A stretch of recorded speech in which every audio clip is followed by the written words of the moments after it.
वर्ष 2023 पाने की जबरदस्त इच्छा के साथ हम जीत जाएंगे की थीम के साथ वर्ष 2023 को हमें पाना है बहुत कुछ। आज की जो चर्चा रहेगी स्पेशली वो 3 से 4 बिंदु के ऊपर मैं चर्चा करूंगा, याद रखना। बड़े आराम से सुकून से सुनिएगा, बहुत आराम से रिलैक्स होकर सुनिएगा कि हमें क्या क्या चीजें कैसे कैसे क्या देखनी है। बड़ी एक स्ट्रेटेजी के साथ मैं बातें करूंगा, याद रखना। आगामी जो भर्तियां हमारे सामने हैं वो कौन कौन सी हैं एक प्रकार से, ठीक है, और उनमें कैसे अपनी एक योजना हो, प्लानिंग हो एक प्रकार से कि उनको अपन बेहतर तरीके से कर पाए। एक अपन डिसीजन कैसे, एक डिसीजन कैसे हो हमारा, ये बातों पे मैं चर्चा करूंगा स्पेशली। आराम से सटीकता के साथ सुनिएगा, क्योंकि ये बहुत मुश्किल होता है कि पर्सनली आप एक मैसेज करें कि सर बताइए कि मेरे अकॉर्डिंग क्या करना चाहिए मुझे, ठीक है। दूसरा बच्चा मैसेज करे कि सर मेरे अनुसार मेरे लिए क्या निर्णय होना चाहिए।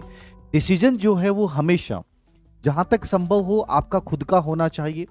मैं केवल आपको एक इशारा करूंगा, अब उस इशारे से आपको समझना है कि सर मेरे लिए क्या बेटर ऑप्शन एक हो सकता है।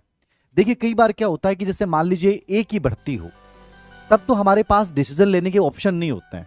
यार मेरे पास केवल एक भर्ती हो, ठीक है, कि मुझे केवल असिस्टेंट प्रोफेसर करना है, ठीक है, एपी करना है, ठीक है, या कॉलेज लेक्चर एक प्रकार से सीएल करना है मुझे, तो मुझे बाकी चीजें सोचनी नहीं है कि मेरे लिए असिस्टेंट प्रोफेसर की भर्ती सामने है, कॉलेज लेक्चर की भर्ती सामने, मुझे वो करना है।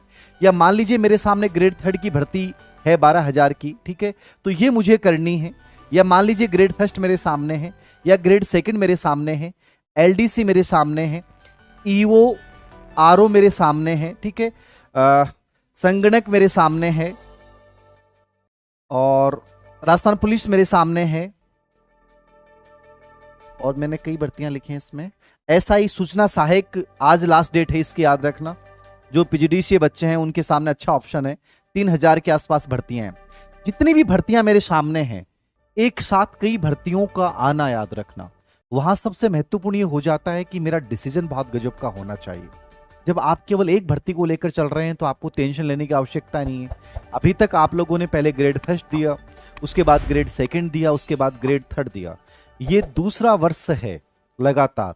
2022 में ग्रेड रीट एग्जाम होती है, ग्रेड 3 एग्जाम होती है, ग्रेड 2 एग्जाम होती है, ग्रेड 1 एग्जाम होती है, एसआई का एग्जाम होता है, एलडीसी का एग्जाम होता है, लेब असिस्टेंट का एग्जाम होता है, लाइब्रेरियन का एग्जाम होता है, पीटीआई का एग्जाम होता है। इतनी सारी भर्तियां आप लोगों ने दी, लेकिन आप में से कुछ बच्चों ने कहा कि सर हम किसी में सिलेक्ट नहीं हुए।